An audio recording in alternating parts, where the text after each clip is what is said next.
Hello everyone. आज के इस लेक्चर में हम बात करेंगे अंडरस्टैंडिंग कॉरपोरेट फाइनेंशियल स्टेटमेंट्स कि हमारे जो कॉरपोरेट में फाइनेंशियल स्टेटमेंट्स होते हैं उसके बारे में हम समझेंगे कि जैसे पीएनएल होता है, बैलेंस शीट है और जो है ये सारी चीज़ें हैं, कैश फ्लो। तो इसमें सबसे पहले हम आते हैं, क्या है corporate financial statements are formal record that provide an overview of a company's financial performance and position. These documents are essential tool for stakeholders such as investor, creditors and management to assess the financial health and operational efficiency of a business। अब जो ये हमारे financial statement होते हैं, ये एक तरह का सबसे पहले फॉर्मल रिकॉर्ड होते हैं, फॉर्मल और जो कि ज़रूरी होते हैं बनाना। और ये हमारी कंपनी की परफॉर्मेंस को बताते हैं कि क्या उसकी मार्केट में पोजीशन है, मतलब कि वो अच्छा ग्रोथ कर रही है या पुअर ग्रोथ है। और ये इसलिए भी ज़रूरी है कि स्टेक होल्डर जो काम कर रहे हैं और जो लाइक उसमें पैसा लगा रहे हैं, इन्वेस्ट कर रहे हैं, या फिर जो हमारे जो डिबेंचर्स हैं, इन इन लोगों के लिए मतलब ज़रूरी है। क्योंकि अगर जैसे कि ऐसी कंपनी में कोई नहीं काम करना चाहेगा जिसका डाउनफॉल आ रहा हो। तो इसके बाद हम आते हैं इसके कंपोनेंट्स पे। कंपोनेंट्स क्या है? Components of corporate financial statement. इसमें सबसे पहला आता है कि जिसे हम इनकम स्टेटमेंट इसमें कह रहे हैं, लेकिन ये हमारा होता है प्रॉफिट एंड लॉस स्टेटमेंट, जो कि कहा जाता है स्पेशली। इसका ये नाम है प्रॉफिट एंड लॉस स्टेटमेंट। तो इसका पर्पस क्या है? Measure the companies profitability over a specific period. अब इसमें हम सिर्फ ये देखते हैं कि कंपनी को कितना प्रॉफिट हो रहा है, कितना लॉस हो रहा है। इसमें सिर्फ यही चीज़ें हम फोकस करते हैं। और ये मतलब मेजर करता है कि कितनी कंपनी प्रॉफिट में जा रही है, मतलब टाइम के साथ। तो इसका अगर एलिमेंट्स की बात करें तो इसमें आएगा रेवेन्यू, एक्सपेंसेस या नेट इनकम। अब रेवेन्यू क्या है? Revenue total income from sales और सर्विसेज। रेवेन्यू क्या है? जो हमारी इनकम हुई, मतलब हमने जो सेल की और सर्विसेज की, मतलब पूरा अमाउंट उससे। और फिर एक्सपेंसेस क्या? Cost incur to generate revenue including operational and non operational expenses. अब एक्सपेंसेस क्या है? जो कंपनी लाइक खर्च कर रही की, लाइक जो है जैसे कि रेवेन्यू जनरेट करने में, जैसे कि जो हमारे वर्कर्स को रखा, लेबर चार्जेस, ऑफिस चार्जेस, ये सारी चीज़ इसमें आ गई, मतलब हर तरह के एक्सपेंसेस में आएंगे। फिर नेट इनकम क्या है? प्रॉफिट और loss after deducting all expenses from revenue. अब जो है, जो हमारे रेवेन्यू हैं, सॉरी एक्सपेंसेस हैं, उस सारे एक्सपेंसेस को रेवेन्यू में से अब घटा देंगे तो हमारी जो होगी वो होगी हमारी क्या? इनकम। तो इसका एग्जांपल देखते हैं। जैसे हमारा रेवेन्यू है लाइक 10 लाख है एंड एक्सपेंसेस है 7.5 लाख। तो हमारे रेवेन्यू माइनस एक्सपेंसेस करेंगे तो आ जाएगा 2.5 लाख। तो ये हमारी नेट इनकम हो गई कंपनी की। फिर है इसके बाद बैलेंस शीट। बैलेंस शीट क्या है? बैलेंस शीट है कि the purpose shows the company financial position at a specific point in time. Balance sheet जैसे हम जो बनाते हैं, तो जैसे अगर इसे क्वार्टरली रिपोर्ट पब्लिश कर रहे हैं, ये सारी हमें क्वार्टरली भी पब्लिश करनी होती है। तो इसमें ये दिखाता है कि मतलब इस समय कंपनी की पोजीशन क्या थी, कितनी ग्रोथ हुई, फिर अगले क्वार्टर में कितनी हुई। जैसे बैंक्स मोस्टली ये आपको भेजते रहते हैं अपने, जैसे जिनके करंट अकाउंट है उसमें ये चीज़ें उस पर आप देख सकते हैं। फिर इसके एलिमेंट्स क्या हैं? Asset, liability and equity. Asset क्या है? व्हाट द कंपनी ओन्स, जैसे कि कैश है, इन्वेंट्री हो गया या इक्विपमेंट हो गया, ये एसेट्स कहलाते हैं कंपनी के, ये चीज़ें। और लायबिलिटीज क्या है? व्हाट द कंपनी ओज। अब जैसे कि लोन है या अकाउंट पेएबल है, कि जो मतलब कि देना है उन्हें। और फिर इसके बाद आता है इक्विटी। इक्विटी क्या है? Owners claim after liabilities are deducted from assets. ये जो है ओन, मतलब एक तरह की है कि ये ओनर का इक्विटी, मतलब जो उन्होंने जो है लाइक लायबिलिटीज देने के बाद जो उसे हम देखते हैं। फिर इसके बाद इसका फॉर्मूला है asset is equal to equity क्या है? Owner claims after liabilities are deducted from assets. अब जो हमारी इसमें ये आ गया। फिर इसका फॉर्मूला है जो है asset is equal to liability plus equity. इसी की बात हम करते हैं कि ये लाइक की डबल एंट्री भी, इसमें हम यही लिखते हैं कि asset is equal to liabilities plus equity. ये सारी चीज़ें हम इसमें लाइक जो हमारे IFRS है उसमें हम मेंशन करते हैं, उसके जो स्टैंडर्ड फॉलो कर रहे हैं। तो यही चीज़ है इसमें। अब इसका एग्जांपल क्या है? एसेट हमारे हैं लाइक 50 लाख, और जो है हमारी लायबिलिटीज़ है 30 लाख। तो हमारी इक्विटी कितनी हुई? 20 लाख की। ये सीधे हम लाइक माइनस करके निकाल लेंगे। फिर इसके बाद आते हैं cash flow. Cash flow statement ये हैं, इनका पर्पस क्या है? Track the inflow and outflow of cash during a specific period. अब जो हमारा कैश फ्लो है ये मेजर करता है कि कैश जो आ रहा है जा रहा है, वो हर तरह की लाइक एक्टिविटीज़ का है कि मतलब कि बिजनेस है, सेलिंग हो रही है या कोई और सर्विस दी, इस तरह का सारे इसमें सारी चीज़ ये मेंशन होती है। और इसका एलिमेंट्स की बात करेंगे तो operating activities, cash generated from core business operation, investing act. और ये ऑपरेटिंग एक्टिविटीज क्या है? जो कोर हमारे बिजनेस ऑपरेशन है कि एक प्रोडक्ट है सेल कर रहे हैं, सर्विस है दे रहे हैं तो उससे।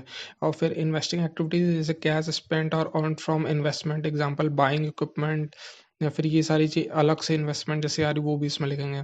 फिर financial activities, cash flow from funding sources, example issuing shares, repaying loans. अब इसमें ये है कि फाइनेंशियल एक्टिविटीज़ क्या, जैसे लोन हमने लिया है वो रिपे कर रहे हैं, शेयर्स इशू किए हैं, तो डिविडेंड, ये सारी चीज़ इसमें हम मेंशन करेंगे। फिर है इसका एग्जांपल लिखेंगे कैश फ्रॉम ऑपरेशंस। अब ऑपरेशन से जो कैश है 5 लाख आ रहा है, कैश फ्रॉम इन्वेस्टिंग है तो ये 2 लाख और एक तरह से इन्वेस्ट किया तो ये माइनस में है, तो कैश फ्रॉम फाइनेंसिंग 1 लाख रुपए ये हो गए, तो net cash flow is equal to 4 lakh. तो ये इसका एक एग्जाम्पल है। और फिर इसके बाद आते हैं तो जैसे इसमें है कि ऑपरेशंस में है तो इन्वेस्टमेंट को हमने माइनस कर दिया, फिर इसके बाद 3 लाख बचे, फिर जो फाइनेंसिंग कैश फ्रॉम, तो फिर जो हमारा आउटफ्लो हुआ फिर से 1 लाख, तो नेट कैश फ्लो 4 लाख मतलब कि बाहर गया। फिर इसके बाद आते हैं statements of change in equity. अब इसका है कि इसमें हम देखेंगे कि इसका पर्पस क्या है, detail changes in companies equity over a period. इसमें हम लाइक हर जो इक्विटी है उसके चेंजेस जो हो रहे हैं कंपनी में ओवर अ पीरियड वो सारी इसमें डिटेल्स रहती हैं। इसका लाइक एलिमेंट्स क्या है, ओपनिंग इक्विटी बैलेंस, जैसे हर साल हम बैंक में like opening balance closing balance ये देखते हैं, starting of the April end of the March closing balance. फिर इसका एडिशन क्या है, रिटेन्ड अर्निंग, एडिशनल कैपिटल, ये सारी चीज़ें हम इसमें देखते हैं। या डिडक्शंस क्या है, डिविडेंड पेड, तो ये चीज़ें, या जो टैक्सेस है ये सारी चीज़ें। अब इसमें क्या है कि ओपनिंग इक्विटी है 15 लाख, मतलब स्टार्टिंग में हमारे पास 15 लाख थे, फिर एडिशनल 5 लाख और आ गए जो है पन हाँ 20 हो गए हैं। फिर एडिशनल डिडक्शंस हमने 2 लाख कम कर दिए हैं, तो क्लोजिंग इक्विटी मतलब कि साल के एंड में कितने बचे, 18 लाख। ये मतलब एक बड़ा बड़ा है समझने के लिए। फिर है कि importance of corporate financial statement. अब इसकी इंपॉर्टेंस क्या है, performance evaluation indicates how well a company is performing through profitability and cash flow analysis. कि कैसा, एक तो परफॉर्मेंस इवैल्यूएट करता है, ये सीधी सी बात है इसमें कि इसलिए ज़रूरी क्योंकि परफॉर्मेंस हम कि किस तरह लाइक कैश फ्लो हो रहा है या किस चीज़ों में। फिर अब जैसे कि cash flow, PNL, balance sheet, ये कंपनीज को मतलब पब्लिश करना ज़रूरी होता है, मैंडेटरी है गवर्नमेंट की तरफ से, कि जैसे न्यूज़पेपर में 3 अखबारों में ये डिपेंड करता है। और फिर आते हैं डिसीजन मेकिंग। डिसीजन मेकिंग क्या, helps management in strategic planning and resource allocation. अब जो है ये डिसीजन लेने में मदद करता है कि किस तरह की लाइक हमें क्या प्लान करना है, क्या रिसोर्स एलोकेट करनी है, उस तरह की लाइक हम प्लानिंग अपने हिसाब मतलब उस हिसाब से बदलते हैं। और फिर है investment decision, assist investor in evaluating risk and returns. अब इसमें है कि अगर इसे कंपनी स्टेटमेंट पब्लिश करती है तो वो नोटिफाई करेगी हमने इसमें अपने पब्लिश करा के जो उनके इन्वेस्टर्स हैं, तो वो फ्यूचर में लाइक वो डिसीजन लेंगे कि अब इसमें हमें पैसा लगाना है या निकाल लेना है कंपनी में, या मतलब कि अब धीरे धीरे पैसा इसमें से विड्रॉ करते हैं, अब इसमें नहीं लगाना क्योंकि प्रॉफिट नहीं कर रही है।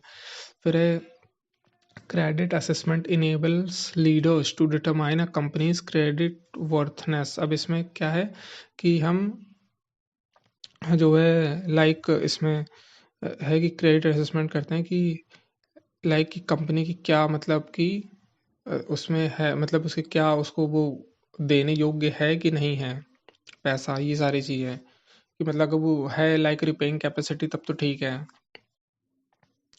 फिर है रेगुलेटरी कंप्लायंस। रेगुलेटरी कंप्लायंस में ensure the company meets legal and reporting standards. अब जो उसको लाइक जो जैसे आईएफआरएस है ये रिपोर्टिंग स्टैंडर्ड है, तो ये कंपनी को मीट करना है, फॉलो भी करना है। फिर है transparency. Transparency and accountability build trust among stakeholder through accurate reporting. अब जैसे ट्रांसपेरेंसी अकाउंटेबिलिटी ये कि कंपनी जैसे ये स्टेटमेंट पब्लिश करती है तो ये ज़रूरी है कि लाइक वो सही उसमें लाइक पीएनएल सही है, बैलेंस शीट सही है, ऐसा ना हो कि उसमें इन्होंने कुछ मतलब इरेगुलरिटी करके ये दिखा दिया कि मतलब कि कंपनीज हमेशा प्रॉफिट में जा रही है। मोस्टली ये कंपनी जैसे बहुत कुछ कंपनीज है वो बीच में ज़रूर ये करती हैं कि मतलब कि थोड़ा सा कर दिया ताकि कंपनी लगे कि प्रॉफिट में है, बट कंपनी एक्चुअली लॉस में रहती है, तो इसे विंडो ड्रेसिंग कहते हैं। और फिर आते हैं एनालाइजिंग फाइनेंशियल स्टेटमेंट। अब फाइनेंशियल स्टेटमेंट को हम एनालाइज कैसे करते हैं? सबसे पहले उसमें रेशियोज़ की हम बात करते हैं, उसके रेशियो का एनालिसिस करते हैं। इसमें आता है प्रॉफिटेबिलिटी रेशियो। प्रॉफिटेबिलिटी रेशियो क्या है कि ये हमारी एफिशिएंसी को मेजर करता है, इसका मेन टास्क यही है। जैसे कि एग्जांपल नेट प्रॉफिट मार्जिन कितना आ रहा है, रिटर्न ऑन एसेट्स कितना आ रहा है, ये हम इसमें निकालते हैं। इसका एक फॉर्मूला होता है, वो बहुत रिक्वायर्ड नहीं है लेकिन इतना मतलब बेसिक अंडरस्टैंडिंग के लिए ये है। फिर इसमें आता है liquidity ratio, assets, short term solvency, जैसे करंट रेशियो, क्विक रेशियो, ये लिक्विडिटी रेशियो में आते हैं। फिर है leverage ratio, indicate financial stability. डेब्ट टू इक्विटी रेशियो, इसमें लेवरेज रेशियो में आता है कि कितनी कंपनी की फाइनेंशियल लाइक स्टेबिलिटी है, या कितना लाइक उसने लोन ले रखा है, ये सारी चीज़ें जो है अगर बहुत ज़्यादा है तो स्टेबिलिटी तो कमी होगी, ऑब्वियस सी बात है कि उतनी रीपेइंग कैपेसिटी कितनी है, ये सारी चीज़ें। फिर है ट्रेंड एनालिसिस। ट्रेंड एनालिसिस में क्या है, कंपेयरिंग परफॉर्मेंस और multiple period to identify growth pattern. अब उसका हम ट्रेंड एनालिसिस में देखते हैं कि लाइक उसके क्या लाइक टाइम के साथ कितनी ग्रोथ हुई। जैसे हम मोस्टली कंपनीज का आपने देखा होगा कि उसमें शेयर्स कंटिन्यूसली इंक्रीज कर रहे हैं तब तो ठीक है ग्रोथ है, और शेयर्स कंटिन्यूसली गिर रहे हैं तो फिर एक तरह की डाउनफॉल आ रहा है उसमें। फिर हॉरिजॉन्टल एंड वर्टिकल एनालिसिस में क्या करते हैं, हॉरिजॉन्टल एनालिसिस में हम कंपेयर करेंगे फाइनेंशियल डेटा ओवर टाइम, और जहाँ पे वर्टिकल एनालिसिस में कंपेयर करेंगे कि component as a percentage of a base figure है, जैसे कि expenses as a percentage of revenue, कि कितना परसेंट हमारे एक्सपेंसेस हो रहे हैं जो हमने रेवेन्यू जनरेट किया, कि 5%, 10%। अब जैसे रेलवे का है 100%, उसके रेवेन्यू में से 98% एक्सपेंसेस हैं, तो एक तरह का मतलब ये है कि 2% फ़ायदा में जा रही है कंपनी। तो इसके बाद नेक्स्ट आते हैं cash flow analysis. Cash flow analysis में क्या, understanding operational efficiency and liquidity through cash flow trend.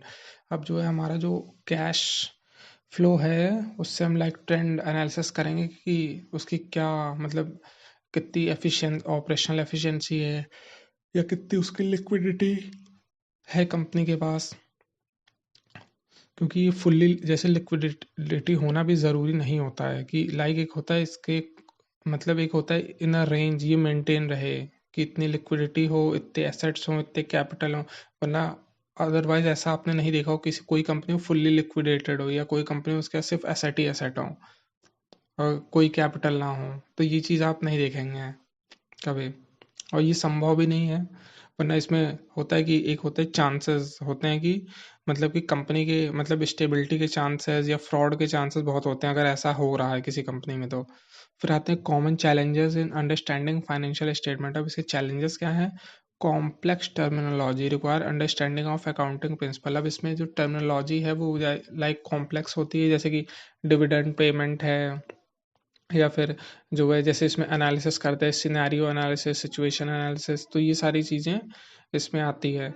और तो ये टर्मिनोलॉजी इशू है, तो उसके लिए लाइक जो हमारे जैसे जो बीकॉम है या कॉमर्स के स्टूडेंट है वही बेटर अंडरस्टैंड कर पाएंगे, और जो सीएज हैं वो लाइक बेटर उनको इनके साथ डील करना होता है, क्योंकि ये चीज़ कॉमन है और भी बहुत कॉम्प्लेक्स इसमें टर्मिनोलॉजीज आती हैं। फिर नॉन कैश आइटम जैसे डिप्रिसिएशन या अमोर्टाइजेशन कैन डिस्टॉर्ट प्रॉफिटेबिलिटी। अब जैसे बहुत चीज़ें आती हैं कि जो है जैसे कि कोई हमने उसमें कंपनीज में बहुत सारी चीज़ें हमने खरीदी हैं सामान, तो वो क्या होता है टाइम के साथ उसकी वैल्यू डिप्रिशिएट होती है, मशीनरी है उसकी वैल्यू डिप्रिशिएट होगी जो है। या फिर जैसे कोई अगर लैंड है तो उसकी वैल्यू तो गेन होगी टाइम के साथ। तो इस तरह की इसमें चीज़ें रहती हैं तो प्रॉफिटेबिलिटी पे अफेक्ट करती हैं ये। फिर है कंपेरेबिलिटी इशू। अब इसमें क्या होता है हम कंपेयर करेंगे डिफरेंट अकाउंटिंग मेथड में इम्पैक्ट कंपैरिजन। अब जैसे क्या होता है कि हमने पहले जो क्या होता था कि जो हमारे पुराने लाइक है जो है गैप स्टैंडर्ड है और आईएफएस, इसको बना के हम लाइक इसमें कंपेयर करते हैं कि क्या मतलब कि सही, और ये इसलिए ज़रूरी है कि क्योंकि ताकि उससे ये भी पता लगता है, जैसे जो हमारे गैप वाले स्टैंडर्ड थे उसमें सिंगल एंट्री सिस्टम था, तो उसमें मतलब कि फ्रॉड के चांसेस बहुत ही ज़्यादा थे। तो उसमें लाइक पता ही नहीं चलता था, एक ही लाइक आप एक ही साइड पे लिख रहे हो कि कितना मतलब इनपुट हुआ, कैश फ्लो हुई, सारी चीज़ उसमें मेंशन कर रहे हो, तो वो मतलब कि उसमें कन्फ्यूजन बहुत होती थी। अब इसमें क्या है कि अगर जो हमारे आईएफएसआरएस स्टैंडर्ड है, इसमें क्या है कि ये जो हमारा जो है एसेट लायबिलिटी और इक्विटी ये वाला फॉर्मूला है, तो इसमें क्या है कि ये फॉर्मूला हमें इसका स्टैंडर्ड फॉलो करना है कि ये जैसे प्लस में जा रहा है नेगेटिव में जा, तो उससे हमें सडन सिचुएशन पता लग जाएगी। और उसमें क्या है कि पुराने स्टैंडर्ड में क्या था कि हम लाइक एडिशन कर रहे हैं उसमें कंटिन्यूअस, फिर माइनस कर रहे हैं, फिर ऐड कर रहे हैं, कि लाइक उसमें पता ही नहीं चल रहा है कि कितना मतलब क्या इफेक्ट पड़ रहा है बाकी चीज़ों पर। तो और इसके बाद आते हैं फ्रॉडलेंट रिपोर्टिंग। इसमें क्या है, manipulation of data over revenues can mislead stakeholder. अब जैसे फ्रॉडलेंट रिपोर्टिंग क्या होती है, जैसे बहुत कंपनीज आपने देखा भी होगा कि रिसेंटली लाइक जैसे क्या होती है, कंपनीज कोई कोई अचानक से दिवाली हो जाती है। वो क्यों हो जाती है, इसका कारण है क्योंकि वो कंटिन्यूअस लाइक वो 2-3 सालों से फ्रॉडलेंट रिपोर्टिंग करना उन्होंने शुरू कर दी, कि लाइक अपने स्टेक होल्डर्स को मैनिपुलेट करते हैं कि मतलब ये इसका लाइक जो है मतलब इतना प्रॉफिट, और कंपनी एक्चुअली कोई प्रॉफिट नहीं कर रही होती है, क्योंकि जाहिर सी बात है ऐसी कंपनी में कोई पैसा नहीं लगाना चाहेगा, ना ही कोई उसे लोन देना चाहेगा जो प्रॉफिट ना कर रहा हो। ठीक है, फिर इसके बाद आते हैं हमारे एग्जाम्पल। एग्जाम्पल क्या है, इंटरप्रिटेशन सिनेरियो एनालिसिस में। जैसे सिनेरियो क्या है, कंपनी रिपोर्ट, एक कंपनी की रिपोर्ट है जिसमें रेवेन्यू ग्रोथ है 15%, इनकम स्टेटमेंट में है इंक्रीज इन लॉन्ग टर्म डेप्ट बाई 20%, बैलेंस शीट उसके जो लॉन्ग टर्म डेप्ट है मतलब जो उसे कई साल तक पे करने पड़ेंगे, वो 20% ऑफ बैलेंस शीट का है, और positive operating cash flow but negative overall cash flow due to high capital investment. अब कंपनी ने जो है उसका जो ऑपरेटिंग कैश फ्लो है कि हर साल का वो ज़्यादा आ रहा है, लेकिन उसने मतलब कि इन्वेस्टमेंट बहुत ज़्यादा कर रखी है कैपिटल में, तो उसका कैश फ्लो नेगेटिव है पूरा ओवरऑल। और फिर इसके बाद इसका इनसाइट, अब इसमें इससे हमें क्या लाइक पता लगेगा, इससे ये पता लगेगा company is growing but financial growth through डेप्ट। कंपनी ग्रोथ तो दिखा रही है, लेकिन उसने कर्जा ले रखा है, कि कर्ज ले लेके आप दिखा रहे हो कि हाँ प्रॉफिट में। और इससे क्या होता है, इन्वेस्टमेंट में lead to long term benefit but cash flow monitoring is critical. अब इसमें इन्वेस्टमेंट है कि आप ये दिखा के हर साल इन्वेस्टर्स को वो तो कर लोगे, लेकिन हमारी जो है जो कैश फ्लो है जो है उसको कंटिन्यूस मॉनिटर करते रहना है, क्योंकि उसमें ये हो सकता है कि आगे ऐसे अगर फिर अभी तो हमने डेप्ट है, अगर डेप्ट खत्म हो गया तब तो बहुत अच्छा है, और अगर फिर जैसे और डेप्ट पे डेप्ट चल रहा है तो फिर ये दिक्कत वाली बात है कि कंपनी ग्रोथ तो उतनी होगी, लेकिन मतलब वो लॉन्ग टर्म और होता है ना अच्छे प्रॉफिट मैक्सिमाइजेशन, वो चीज़ नहीं इसमें देखने को मिलेगी। सो इसी के साथ आपका ये लेक्चर खत्म होता है। Thank you, have a good day.